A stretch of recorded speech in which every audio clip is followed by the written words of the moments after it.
Mas invista na pessoa, invista em amizade, invista em união. Aleluia, Jesus. Não precisa ser...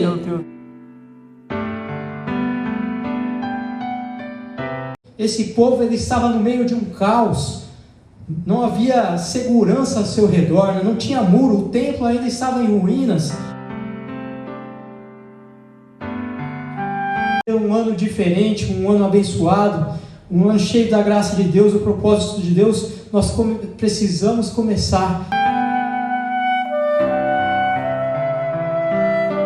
E é tempo onde a gente decide se a gente estabelece novas metas, né? Ou se a gente decide também, a gente pode também decidir continuar aquilo que foi iniciado no ano passado, né?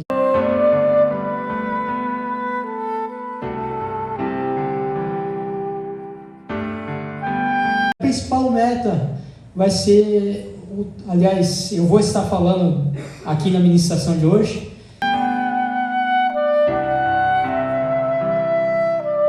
era no altar, por exemplo, que o fogo descia. Mas foi conduzido a essa passagem no livro de Esdras. E nesse ano, né, qual eu coloquei na presença de Deus, eu até cheguei a comentar com minha mãe. Eu estava preparando o esboço e eu falava assim que eu tive que reescrever tudo, né? Eu falei, não tá legal, não tá fluindo do jeito que eu quero, né? E eu reescrevi tudo, apaguei tudo e reescrevi de novo. Mas graças a Deus, porque eu já pude ver que Deus tem confirmado a sua palavra aqui nessa manhã. Aleluia, usando a vida do pastor. Glória. Ele já nas palavras do pastor, a ministração já foi confirmada dentro do meu coração. Então eu estou confiante que Deus irá falar aqui nessa manhã. Amém? Deu teu nome, Jesus. Neste ano novo, né, que se inicia, a gente...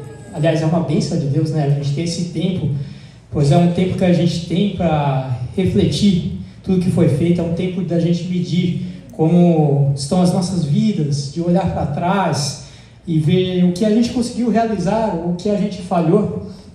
E é tempo onde a gente decide se a gente estabelece novas metas, né? Ou se a gente decide também, a gente pode também decidir continuar aquilo que foi iniciado no ano passado, né, de 2024. Mas eu não sei vocês, particularmente eu já tirei esse tempo para refletir, né, algumas metas, eu posso até compartilhar com os irmãos aqui. Uma das metas que eu tenho para esse ano, por exemplo, eu quero viajar, quero muito viajar, quero trocar de carro. É uma meta que eu tenho, né? Quero ler a Bíblia inteira na sequência, né, esse ano. Essas são algumas metas. Tenho outras mais, mas tudo isso me ajuda a ter um norte, né?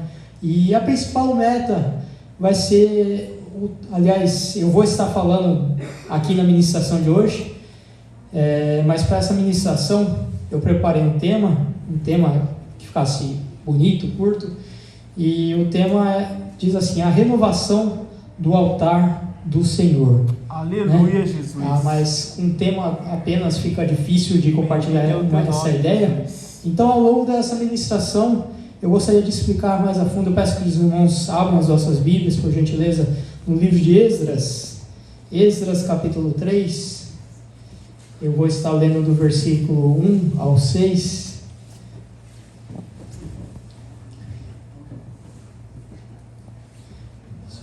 Aleluia, Jesus. Glória a Deus.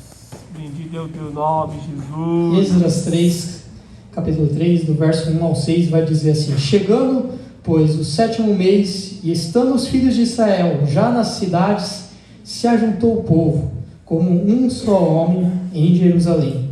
E levantou-se Jesua, filho de Josadaque, e seus irmãos, os sacerdotes, e Zorobabel, filho de Selatiel, e seus irmãos edificaram o altar do Deus de Israel para oferecerem sobre eles holocaustos, como está escrito na lei de Moisés, o homem de Deus.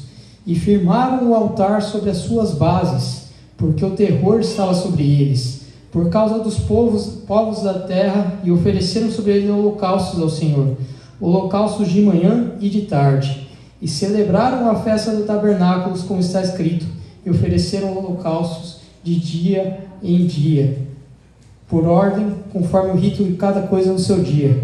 E depois disso, o holocausto contínuo e das luas novas e de todas as solenidades consagradas ao Senhor, como também de qualquer que oferecia oferta voluntária ao Senhor. Desde o primeiro dia do 7º mês, começaram a oferecer holocaustos ao Senhor. Porém, ainda não estavam postos os fundamentos do templo do Senhor. Amém? Até aqui? Agora eu deixo fazer uma pergunta a vocês hoje. Como está o seu altar? Será que ele está ativo? Será que ele está cheio de vida? Ou foi deixado para trás com o passar do tempo?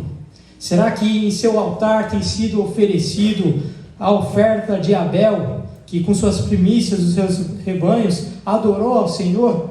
Ou será que em seu altar tem sido oferecida a oferta de Caim? Quando lemos a Bíblia, nós percebemos que toda grande obra de Deus começa em um lugar específico, no altar. Não importa o tempo, o contexto, o altar ele sempre foi símbolo dessa entrega, dessa comunhão para com Deus, da adoração para com Deus. Era no altar, por exemplo, que o fogo descia, que Deus se manifestava, que o seu povo encontrava a direção. Bendito é o teu nome, Jesus. No texto de Esdras 3, a gente vai estudar, se for vermos o contexto textual, a gente vai também ter uma ideia do contexto histórico, do que estava acontecendo naquele lugar. No capítulo 1, nós podemos ver que, através do decreto do rei Ciro, o povo de Israel havia acabado de voltar do exílio. Eles estavam numa situação difícil, recomeçando do zero, sem templos, sem muros e sem segurança nenhuma. Mas, mesmo assim, a primeira coisa que eles decidem fazer é reconstruir o altar. Não foram as casas, não foram os muros, nem mesmo o templo, mas sim foi o altar. E sabe por quê? Porque eles entenderam que sem o altar de Deus no centro de toda a sua construção seria em vão. Assim como em Salmo 127 diz, né, que se o Senhor não edificar a casa, em vão trabalham os que edificam. Se o Senhor não guardar a cidade, em vão vigia a sentinela. Então, é sobre isso que eu quero falar com você nessa Aleluia, manhã. Jesus. Se quisermos viver um ano diferente, um ano abençoado, um ano cheio da graça de Deus, o propósito de Deus, nós precisamos começar pelo altar. O altar, ele não é um negócio físico, só um lugar físico, né? Mas ele representa o seu relacionamento para com Deus. E a sua entrega, a sua adoração. E hoje Deus nos chama a renovar o altar do nosso coração. Aleluia. Então eu peço a sua atenção para que nessa mensagem nós vamos descobrir junto o que significa renovar o altar e como isso pode transformar completamente a nossa caminhada nesse novo ano que se inicia. Então esteja preparado para ouvir de Deus. Amém? Esdras capítulo 3, verso 1, eu vou ler novamente, diz assim: chegando pois o 7º mês, e estando os filhos de Israel já nas cidades, se ajuntou o povo como um só homem em Jerusalém. Quero que você pare e imagine a cena descrita nesse versículo. Nós podemos ver que o povo de Israel, ele estava retornando de um exílio de décadas, e agora em suas cidades, o que eles encontraram?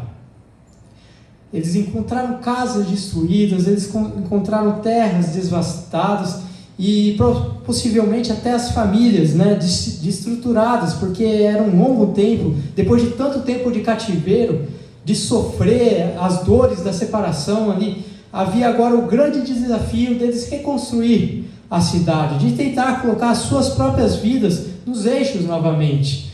Então, eu não sei o que faziam até o 7º mês, porque a Bíblia não relata, mas eu posso tomar da licença poética e imaginar este cenário. Talvez o foco de muitos ali, naquele lugar, fosse em reconstruir as suas próprias casas, né? Cultivar as suas terras, restaurar as suas vidas. Mas cada um estava tentando, eu tenho certeza que cada um estava tentando ali lidar com sua própria sobrevivência. Era um cenário a qual parecia um pós-guerra, né? Mas acontece que quando chega ao 7º mês, eles tomam uma decisão e algo extraordinário acontece. Simplesmente todos deixaram de lado o que estava fazendo ali naquele momento, todos deixaram as suas ocupações, seus serviços, seus problemas, deixaram de lado as suas lutas pessoais e se reuniram como um só homem, como diz aqui nesse versículo. E parece algo simples, mas se nós formos parar para analisar, é algo extremamente poderoso. Esse povo, ele estava no meio de um caos, não havia segurança ao seu redor, não tinha muro, o templo ainda estava em ruínas. Podemos ver no livro de Neemias, por exemplo, que os inimigos também eles ficavam rodeando, ficavam de olho neles, esperando uma brecha. E mesmo assim, esse povo, no 7º mês, ele parou tudo o que estava fazendo, colocando suas lutas pessoais de lado e se ajuntaram como um só homem. Em um estralo, eles sabiam o que devia fazer.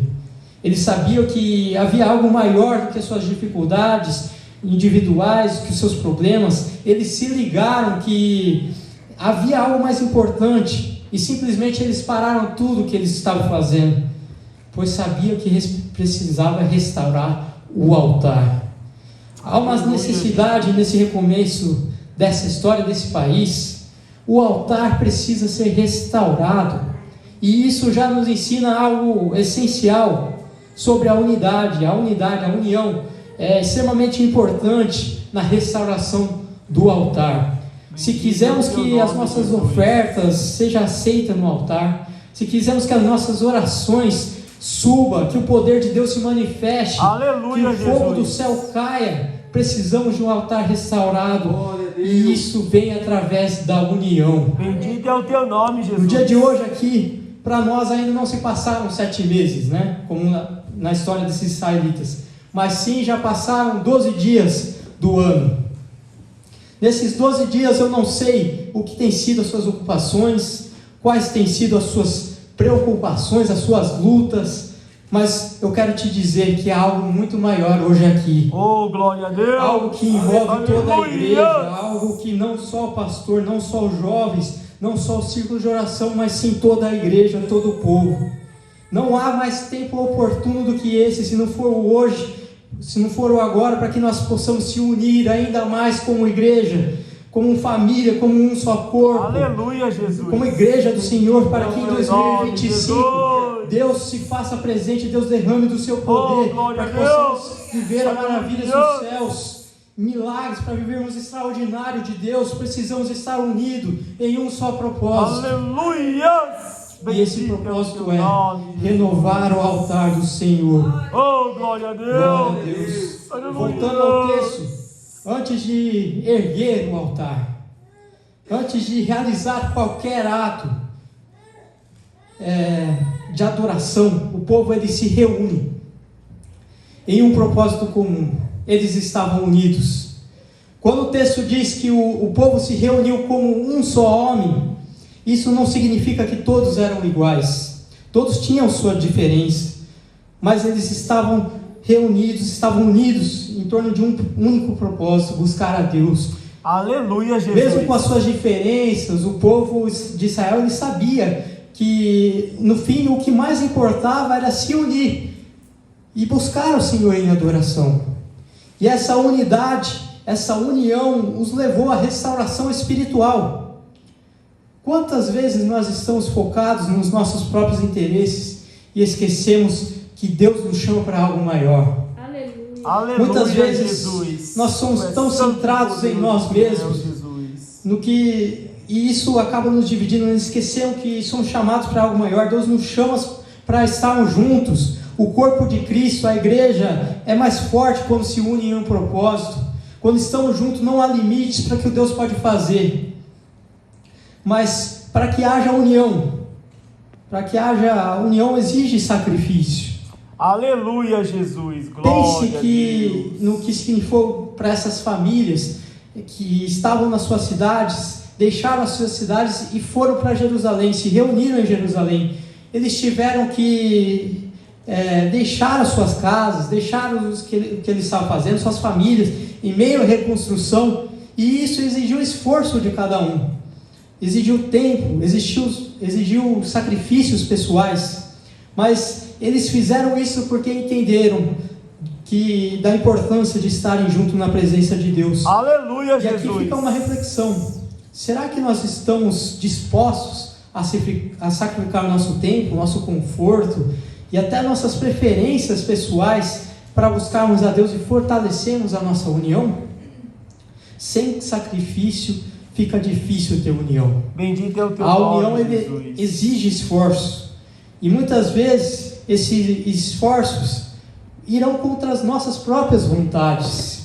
Imagine só, se você não gosta de vermelho, né? Hoje está todo mundo usando uma máscara aqui. Imagine só, está todo mundo usando a máscara aqui e você decide não usar a máscara. Isso não vai ter união, né? Então, é ruim, mas se esforçar, você renunciar a si mesmo, isso ajuda a ter união. Aleluia, Jesus! E é importante dizer que esse esforço ele precisa ser recíproco, né? Porque às vezes nós temos amizade que às vezes só nos suga, não acrescenta nada nas nossas vidas. É difícil mesmo, mas antes de sairmos apontando o dedo para os outros, a gente precisa olhar para nós mesmos. O que a gente está fazendo? Será que nós não estamos sendo sanguessuga? Né? Mas pare e pense, analise. Qual foi a última vez, por exemplo, que você presenteou alguém? E não precisa ser muito caro, que seja uma latinha de café, uma carona até a estação, apesar de que a gasolina está bem cara, né? Então é um pouco caro, mas não precisa ser tão caro. Pode ser um livro que está parado na sua estante que você não está usando, mas invista na pessoa, invista em amizade, invista em união. Aleluia, Jesus! Não precisa ser muito caro, mas todo mundo gosta de ser lembrado, né? E esse ano de 2025 eu tenho como meta investir nas amizades, investir em pessoas, né? Então, às vezes nós estamos tão centrados em nós mesmos Tu és santo, que poderoso, esquecemos que do outro Jesus. lado também precisa de atenção, precisa de carinho, precisa de amor, de presentes que demonstram carinho também. Então, enfim, não deixe de cultivar. Esse esforço precisa partir de você. A união, nos Salmos, existe um versículo ao qual eu gosto muito, no Salmo 133, do verso 1 ao 3, se possível colocar aí no telão, vai dizer assim, Salmo 130, de número 133, 1 ao 3, que diz: ó quão bom e quão suave é que os irmãos vivam em união. Aleluia, Jesus. Como óleo precioso sobre a cabeça, que desce sobre a barba de Arão, e que desce a orla das suas vestes, como o orvalho de Hermon, que desce sobre os montes de Sião, porque ali o Senhor ordena a bênção e a vida para sempre. Então nós podemos ver que aonde há união há a bênção de Deus. Aleluia! Não é por acaso que o Senhor ele ordena a bênção, que os irmãos vivam em união, juntos, em harmonia. Isso significa que onde há unidade, onde há união, há também uma direção divina, a graça de Deus fluindo e principalmente a presença de Deus se manifestando de maneira poderosa. Então, agora com tudo isso em mente, eu quero que você faça uma pausa e pergunte a si mesmo, não precisa responder, responda a si mesmo: estou vivendo em unidade? Estou vivendo em união? Tenho investido em pessoas? Tenho demonstrado amor, carinho? E antes de começar a planejar qualquer coisa nesse ano, precisamos avaliar: estamos vivendo como um só corpo, como um único propósito de buscar a Deus? Hoje Deus nos chama para essa mesma unidade. Aleluia, antes de começarmos qualquer plano ou projeto para este novo ano, precisamos avaliar: será que estamos vivendo como um só corpo, como um só homem, em direção ao mesmo propósito? Talvez você precise perdoar alguém, talvez você precise se reconciliar com seu irmão, ou ajustar as prioridades para colocar a Deus e a comunhão em primeiro lugar. Não existe altar restaurado sem a união, sem a unidade com Deus e com os irmãos. Bendito é o teu nome, Jesus. Tu és santo. O altar do Senhor ele só pode ser restaurado quando a gente deixa as nossas diferenças de lado e nos unimos assim como o povo de Israel fez, com o coração e os olhos voltados para Deus. Amém?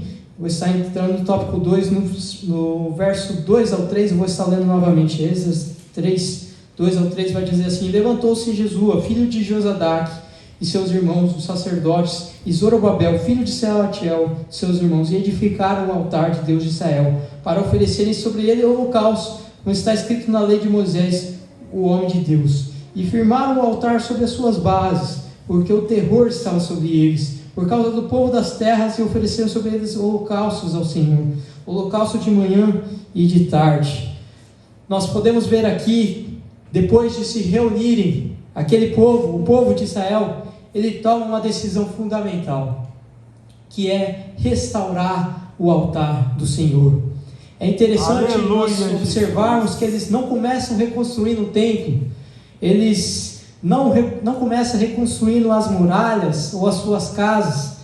Não, eles sabiam que o ponto de partida era o altar, o lugar de encontro para com Deus. Mesmo em meio ao caos, mesmo em meio a um cenário caótico, um cenário desfavorável, eles escolheram restaurar o altar. Imagine você nesse cenário caótico, onde tudo parece desmoronar ao seu redor. Talvez você tenha perdido o emprego, talvez a sua família esteja passando por dificuldades, ou quem sabe você não tem nem sequer um lar para chamar de seu. O que você faria no meio dessa crise toda? Qual seria a sua prioridade? Certamente, muitos de nós, a gente ia buscar por uma solução imediata, para as nossas necessidades mais urgentes. Buscar um emprego, talvez, buscar uma casa, tentar colocar as nossas coisas em ordem no aspecto material. Mas agora pense no que o povo de Israel fez. Eles estavam voltando do exílio, eles estavam voltando, as suas cidades estavam em ruínas, suas casas estavam destruídas, e eles tinham muita dificuldade pela frente. Mas, ao contrário do que poderíamos esperar, esse povo, a primeira coisa que eles fazem não foi reconstruir as suas próprias casas, ou procurar garantir sua sobrevivência com comida. A primeira coisa que eles fazem foi restaurar o altar do Senhor. Aleluia, Jesus! E esse gesto nos ensina algo profundamente importante, que mesmo em meio ao caos, mesmo em meio à falta de recursos, a prioridade espiritual, ela deve vir antes de qualquer coisa. O altar, o lugar de adoração, de comunhão para com Deus, ele foi restaurado antes de qualquer outra coisa. Eles sabiam que a verdadeira restauração começaria ali, no relacionamento para com Deus, e não apenas nas questões materiais. O altar, ele tinha um significado profundo para Israel. E você pode estar se perguntando, o que é altar? Aliás, temos novos convertidos aqui, e eu acho que é importante também nós pontuarmos o que é o altar, Você que já é mais antigo na igreja, você pode lembrar, logo sua mente vai talvez no Antigo Testamento, onde o altar era aquele lugar físico, o construído por pedras, onde o povo de Deus oferecia sacrifício. E realmente é esse altar que nós estamos falando aqui, nos referindo. Mas era no altar, aliás, que eram oferecidos sacrifícios a Deus para o perdão do pecado. O altar, ele servia como uma lembrança da necessidade de castigo pelo pecado, da aliança para com Deus. As pessoas, elas construíam altares para se encontrar com Deus e o adorar. Os animais, aliás, eram sacrificados no altar, e tudo isso apontava para o sacrifício de Jesus na cruz, que veio para nos salvar do pecado. Na cruz, Jesus pagou o preço do pecado. Aleluia, e hoje nós Jesus. vivemos essa nova aliança, onde nós não precisamos oferecer animais no altar, pois Jesus foi o Cordeiro que pagou esse preço. Então hoje, o altar, nessa nova aliança, somos nós, a nossa vida. A gente pode entrar na presença de Deus sem medo de castigo nenhum. Nós não precisamos mais oferecer animais no altar. Antigamente, no altar, os sacrifícios eram oferecidos, e isso representava a expiação do pecado, a consagração e a adoração de Deus. Hoje, nós não precisamos mais. Jesus pagou o preço do nosso pecado.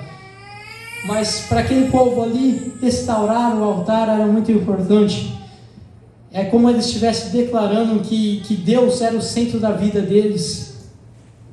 Agora, a gente olha para o texto e aqui eu encontro vários detalhes importantes, vários pontos importantes, como na primeira parte, que Jesua e Zorobabel, os líderes, eles se levantam para liderar aquela restauração.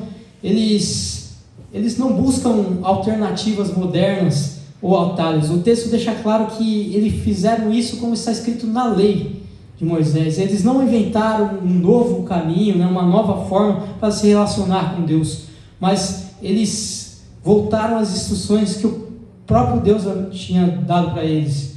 E isso nos ensina que a verdadeira adoração começa com a obediência à palavra de Deus. Aleluia, não podemos Jesus. construir altares baseados em nossas próprias ideias ou vontades. Nós precisamos voltar a nossa atenção ao fundamento da Escritura, permitindo que ela nos guie. E um detalhe importante também nesse versículo que eu vejo é que o altar ele não foi construído em qualquer lugar, mas no local exato, onde deveria estar, que foi Jerusalém. Mesmo que Jerusalém estivesse em ruínas, eles restauraram o altar no lugar determinado por Deus. Da mesma forma, nós precisamos refletir: será que o altar do Senhor está no lugar certo das nossas vidas? Será que Deus tem ocupado o centro do nosso coração, ou será que outras coisas têm tomado esse espaço? Aleluia, Jesus. E um ponto interessante também que eu vejo nesses versículos é que, mesmo enfrentando, a Bíblia diz que o terror estava sobre ele, mesmo enfrentando o inimigo, né, eles estavam com medo, mas mesmo assim eles não deixaram o medo tomar conta. Eles priorizaram a restauração do altar. Havia risco, havia medo, mas nada disso fez que isso os impedisse. Então, muitas das vezes a gente permite as dificuldades, os nossos medos, as pressões que a gente sofre, nos afastar de Deus. Mas esse exemplo nos mostra que, mesmo em meio aos desafios, o altar deve ser a nossa prioridade, porque é ali que a gente encontra força, aleluia, encontra direção. Jesus, glória a Deus. E eu acho interessante também que depois que eles reconstruíram o altar, o versículo vai dizer assim, que eles ofereceram holocaustos de manhã e à tarde. Então, depois de restaurar esse altar, eles começaram a oferecer sacrifícios regularmente. E isso nos mostra a importância da nossa comunhão para com Deus. A adoração, ela não pode ser só uma vez, né? Ela tem que ser diária, intencional, ela tem que ser disciplinada, né? Aqui fala de manhã e de tarde. Isso desafia a gente a manter uma chama-vida, uma vida de devoção contínua. Não basta restaurar somente o altar. Bendito é o teu nome, Jesus. A gente precisa alimentá-lo com a adoração, oração, a nossa entrega constante. Quero que você pense no altar de sua vida. O altar não é mais um lugar físico, como o Antigo Testamento apresenta, mas o nosso altar agora é a nossa vida. Será que o altar do Senhor está firme no nosso coração? Ou será que ele precisa ser restaurado nesse início de ano? Talvez as ruínas ao seu redor, talvez o desânimo ou o pecado, as prioridades erradas que tomaram o lugar de Deus na sua vida, talvez você esteja enfrentando pressões e medos que têm te afastado da presença de Deus, mas hoje Deus te convida a restaurar o altar. Aleluia, Jesus. Bendito é o teu nome. Já foi o meu tempo, ainda tem tópico 3 ainda, mas eu já vou estar acelerando aqui para terminar.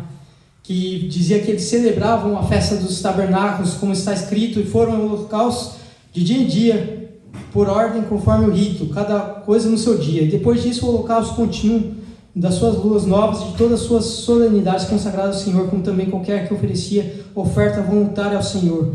Desde o primeiro dia do 7º mês, começaram a oferecer holocaustos ao Senhor. Porém, ainda não estavam postos os fundamentos e o templo do Senhor. Êxodo capítulo 3, verso 4 ao 6. Então nós podemos ver aqui, depois de restaurar o altar, o povo ele começa a usar para um propósito, para qual ele foi criado, adorar e consagrar a Deus. Aqui nessa passagem de Êxodo 3, do verso 4 ao 6, nós podemos ver que eles não apenas reconstruíram o altar, mas começaram a oferecer sacrifícios, não só uma vez, mas com regularidade, obedecendo às instruções da lei de Moisés. E esse trecho ele revela o verdadeiro propósito do altar, o lugar onde Deus é adorado e nossa aliança para com Ele é renovada. Então o altar é lugar de adoração. Na sua vida, o altar, o seu coração é o lugar onde se reconhece a grandeza de Deus. Será que nós temos feito isso? Será que a sua adoração tem sido constante? Será que você tem reservado tempo para agradecer, glorificar a Deus por quem Ele é? Será que temos reconhecido quem Deus é e temos dito isso a Ele? Hoje Deus não nos pede sacrifício de animais, mas sim a nossa própria vida, como em Romanos 12, capítulo 12, verso 1, vai dizer assim: rogo-vos, pois, irmãos, pela compaixão de Deus, que apresente os vossos corpos como sacrifício vivo, santo e agradável, que é o vosso culto racional. Será que nós temos nos entregado completamente a Deus, não apenas em momentos específicos das nossas vidas, não apenas no culto, mas de forma contínua, como Israel fazia, de manhã, de tarde? O texto deixa claro que o altar ele foi usado antes mesmo do templo ser reconstruído. E isso também nos ensina algo profundo, porque a restauração do altar não depende das nossas estruturas externas.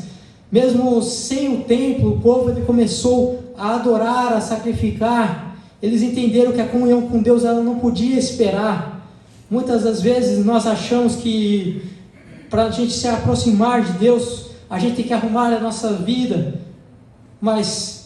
e a gente só quer fazer tudo quando tudo estiver em ordem. Mas não, Deus chama para o altar hoje, exatamente assim como você está. Aleluia, no altar Jesus. que Ele começa a transformar a sua vida, Bendito te renovar. nome, Jesus. E assim também como foi o templo de Israel, Deus no altar começa e depois termina reconstruindo o templo. Há uma obra de Deus na sua vida.